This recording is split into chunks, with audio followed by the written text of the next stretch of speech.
Good morning! Welcome back to our vlog, to our channel.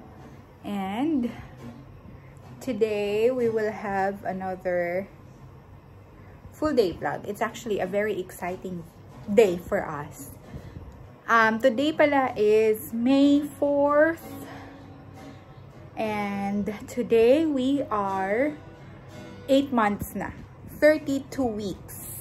Charan! Medyo magulo ang bahay natin. Isusuot natin yung mamaya actually.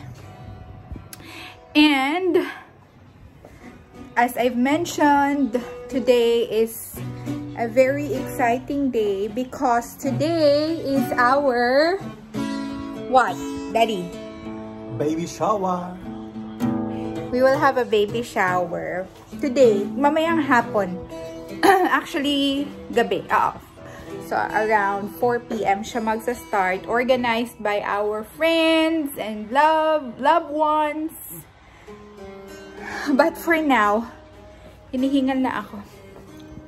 For now, we will go to Macro muna. So, bibili tayo ng mga ibang kailangan for the baby shower. Actually, yung kailangan lang naman namin are drinks, juice and soft drinks, water, and some disposables. Before that, I will show you something. So, pakita ko sa inyo yung mga gamit ni baby na meron kami. So, ito pa lang ang meron kami ngayon. Ayan. Kasi hinintay talaga namin yung date na to, yung baby shower, before we buy things. Ito, we will unbox this later or maybe tomorrow or pag mag-unboxing na tayo ng mga gifts from baby shower. So this gift yan. That's a crib. Sabihin na lang natin kung kanino galing next time. And then we have a play mat. It actually comes with a crib. Tapos ito lang, ito yung mga nabili pa lang namin para kay baby. Very little. So, isang maliit na parang towel na parang pwede rin siyang gawing kumot or ano sa bed, pang tabon sa bed. And then we have the bigger one. So, same sila ng tela, but this one is wider. We have 2 pieces na 8 or 9, actually 9 ounces na bottle. We have 2 pieces ng 4 ounces na bottle. We have the baby nail trimmer. So ano siya, instead of nail cutter, it's a file, parang nail filer. And then diaper rash cream. And then, meron tayo. Actually, ito, hindi namin to binili. Parang sobrang tagal na naming merong ganito. Hindi lang nagagamit. Cotton pads. And then, this one, bigay din. So, this is isang box ng wet wipes. And then, we have the manzanilla. Aceite de manzanilla. Bigay din yan. So, as you can see, yung nabili lang namin ni Von pa lang is this, and this. Ito lang. The rest, bigay na yan. So, yun pa lang ang meron kami. And 8 months na kaming buntis. Malapit na mga anak, pero wala pa kaming gamit. But again, hinintay kasi talaga namin yung baby shower. Because we know we have some friends na magbibigay. So, para alam namin kung ano yung kulang na lang. Then, yun na lang ang bibilhin namin. So far, that's all we have. And now, we will go to Macro. Para bumili ng pangangailangan. Baby bump. Charan.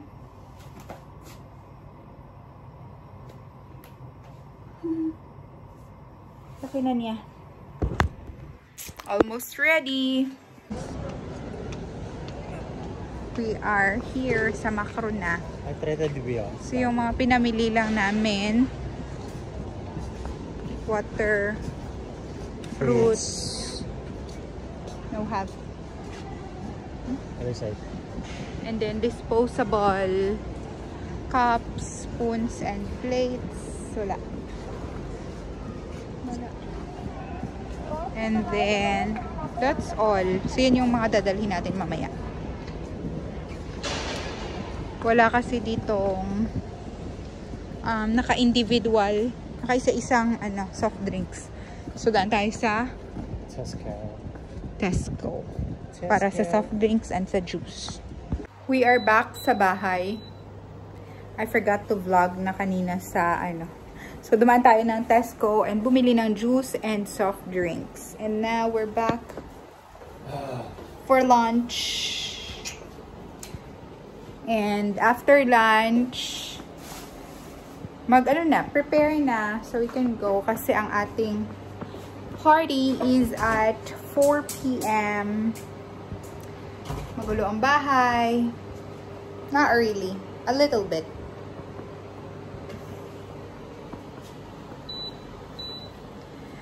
Alright, guys, back to the video.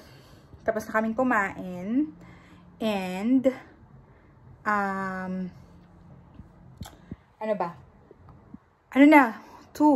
almost 2:30, I think. And, mag-prepare na tayo. Von is not here. Nagpagupit. So, pagupit muna siya ng buhok. And then, ako mag-aayos ng aking buhok din. Paplansyahin natin ang buhok. And, a little bit of makeup. Not really makeup. Pulbo and kilay. Because kilay is life. Yeah. The baby is a little bit moving. And then we'll go na kasi yung location ng ating baby shower is almost 40 minutes away from here. So kailangan by 3 p.m. makaalis na tayo. And again, time now is I think 2:30. And let me try to find lagayan na pwede ko kayong malagay na hindi na maganda yung angle.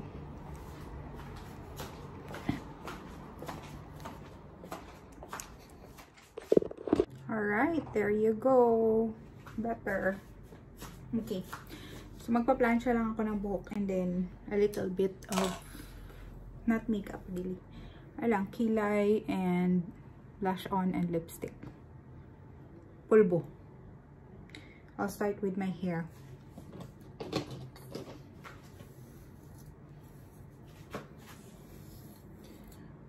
Yun, and also, so syempre while nag-aayos tayo, just little bit of kwento-kwento. So, share ko lang yung yung about this baby shower. Actually, this is organized, prepared, planned by our brothers and sisters, CFC community. So,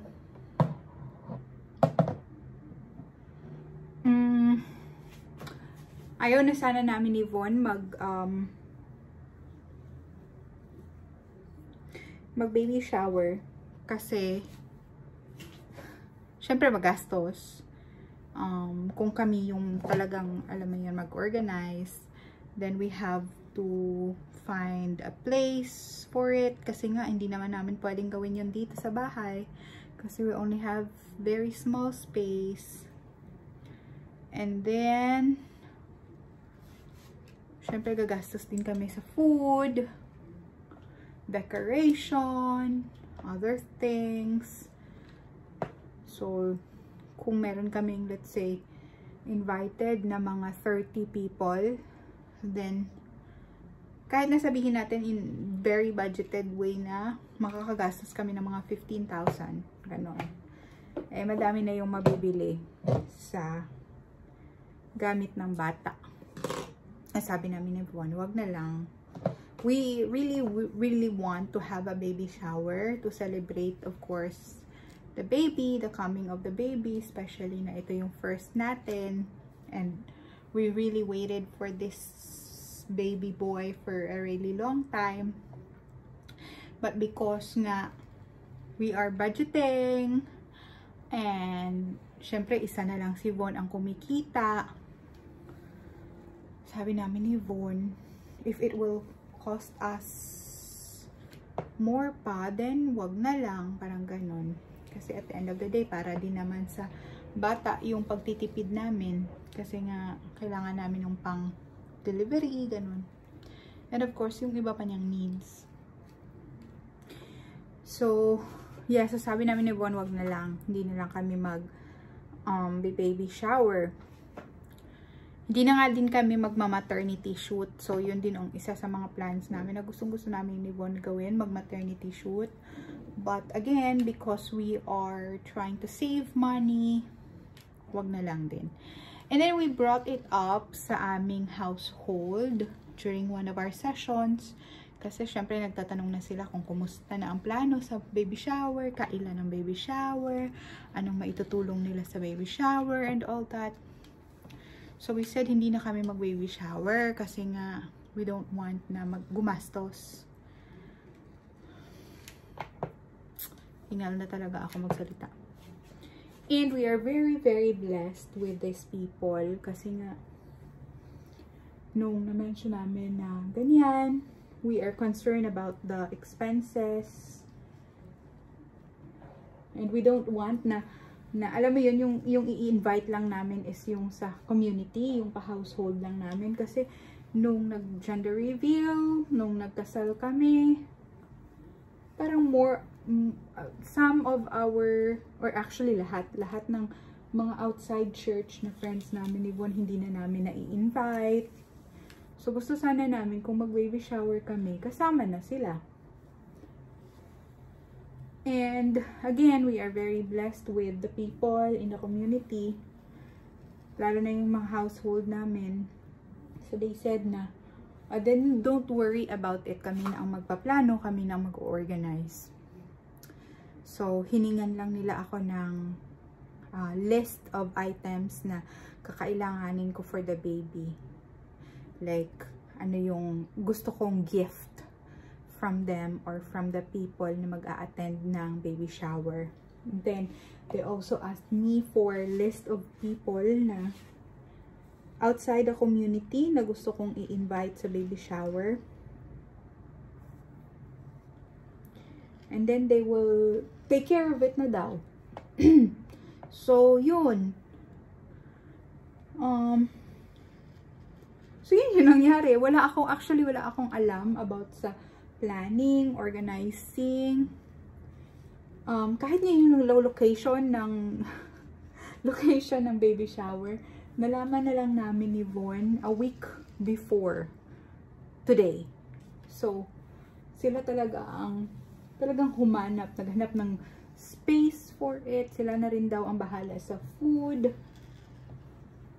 We did ask kung ano yung mga kailangan nila from us, like, if they want us to bring something, bring food, or may babayaran ba kami for the location, ganyan.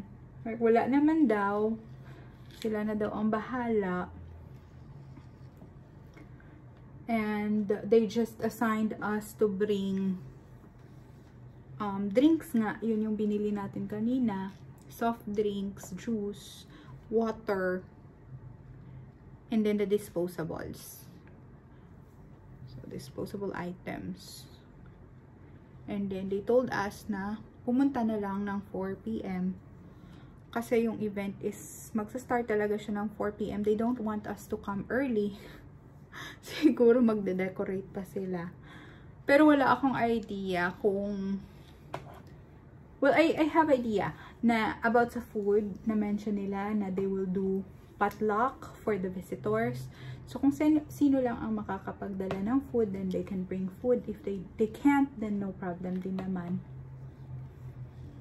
Pero hindi ko alam kung sino yung mga magdadala. Hindi ko alam kung ano yung mga dadalhin. They also sent the invites to our friends. Ako nagpa-follow up ako kasi syempre alam ko naman kung sino yung mga nilist ko na gusto kong nandun. Nagpa-follow up lang ako. Pero sila ang nagbibigay ng mga program, kung anong gagawin. Basta ang alam ko may games din.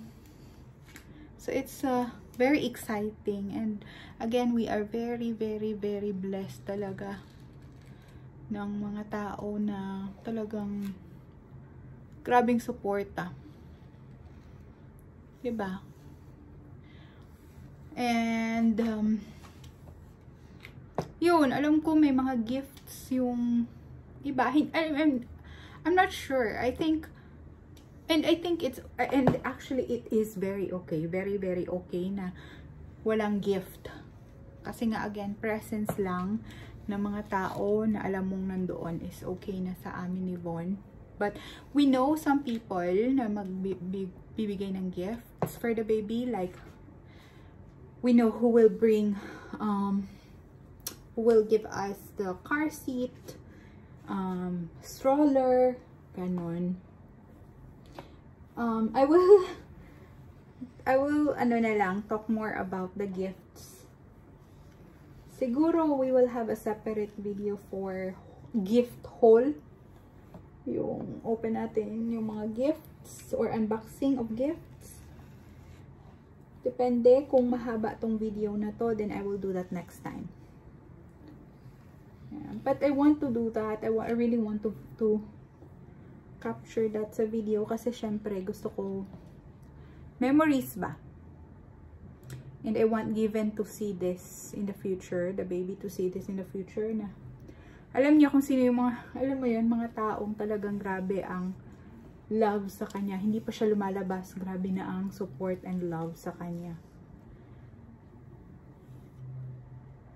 There are people who will do this much for him na hindi naman niya relative. Alam mo yun?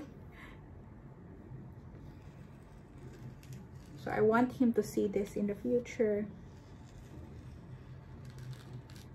And let him know that he is very loved and blessed. Very lucky boy. Yeah. So, that's it for my hair. 5 minutes. Actually, 10 minutes din. 10 minutes na iron. I'm sure hindi lahat na yan. Hindi lahat straight, but that's okay. Importante, hindi siya buhag-hag. No? Okay. That is fine with me. Tapos, lagay tayo ng hair serum oil. Para hindi siya bumalik sa kulot agad.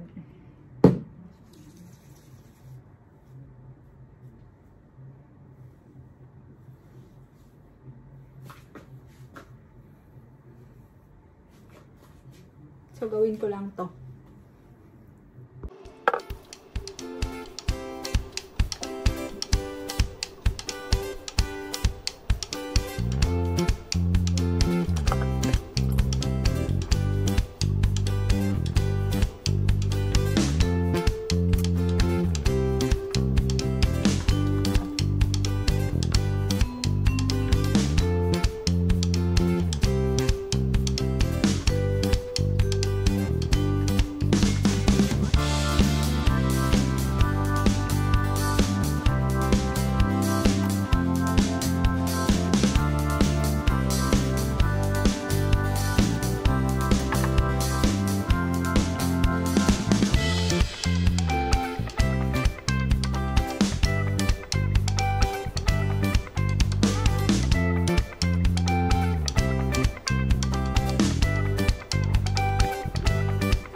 Okay, nakabihis na tayo. So, simple white dress lang tayo today. And si Von, yun yung suot niya. White polo. It's a long sleeve, pero I think he'll wear it 3/4 sleeve. And then, that's a shorts actually sa likod. Black short. So, yun yung isusuot niya. And for me, all white with a baby bump. So, that's what we'll have. Meron lang akong inner black dress kasi medyo see-through ito. So, mag-black dress tayo para hindi tayo kita ang ating bra and panty. And then, of course, ang ating pin. And then, earrings and ring lang. And we are ready, but the daddy is still not here. Hindi ko alam kung saan siya nagpagupit and why ang tagal niya. Nagbihis lang ako pero hiningal na ako. We are ready. Isuot ng sapatos kasi hindi natin maabot ang ating sapatos.